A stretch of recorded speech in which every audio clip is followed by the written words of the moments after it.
stories. Let me see if I can get through the barriers here.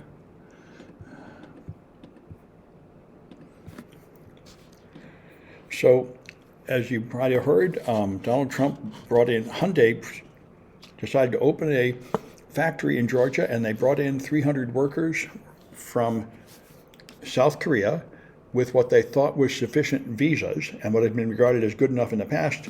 And Trump's DHS raided them, shackled them, and sent them all back to Korea. So it's the opposite of what he wanted, to like have more jobs here and more factories and more work here.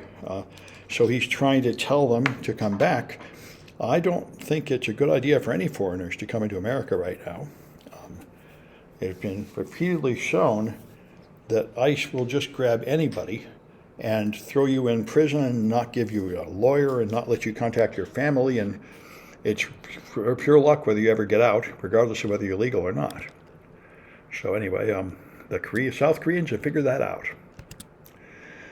India put court hearings on social media streaming, but the lawyers protested that people were making fun of them and making memes about screen captures, so they quit screening it for that reason, to spare the lawyers from embarrassment.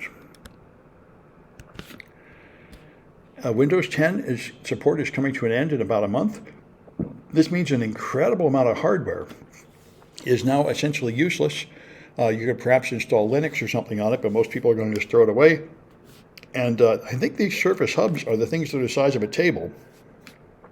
Well, I'm not sure exactly what they are, but anyway, there's a whole bunch of hardware, laptops, and other devices that run Windows 10 that will no longer be usable. And this has irritated the Europeans so much that they want to mandate 15 years of OS updates from now on, so that hardware won't just be rendered obsolete and create just tons of e-waste for no good reason. They say 400 million PCs are going to turn into e-waste for no good reason. Windows 10 runs fine, and by the way, you can install Windows 11 on them, even though Microsoft says you can't. There are ways to bypass the hardware requirements, but most people don't know that, and it's a bloody shame. So this is just worth knowing. I often talk to people about phone security. iPhones are much safer than Android, but they're both pretty safe. They're both safer than desktop machines. But anyway, one thing that makes Android less safe is that the official Google Play Store contains a lot of malware. And here's another one of them. 224 apps and growing contain malware in the Google Play Store. This keeps happening. So it is a thing to be aware of. You cannot trust apps that come from the Google Play Store.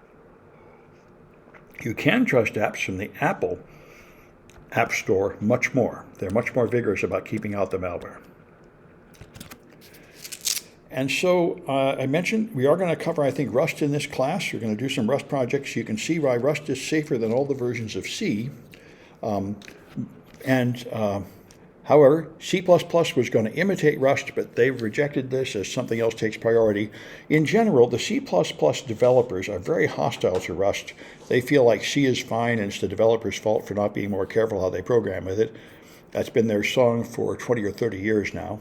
And the Rust people are basically admitting that too many developers are unable to program C securely, and you really need to just give them a safer language. But anyway, the battle rages on.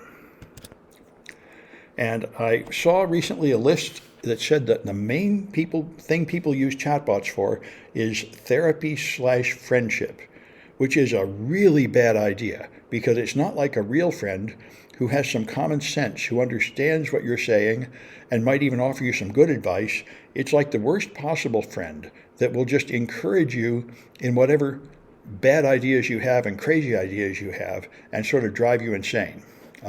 So now people are choosing to use AI for spiritual guidance and confession. This is probably also a terrible idea, because the AIs are not programmed to do this job correctly, and they will probably give you terrible suggestions. So I can't recommend it. Oh yeah, and here, this is interesting. 1 in 6 parents are now not letting their kids get vaccinated, which is really a disaster. The whooping cough is now up to 6 times what it was last year. Measles already has an epidemic spreading through many states, and I imagine that polio will not be far behind as they reject vaccines. This comes from a faith in RFK Jr.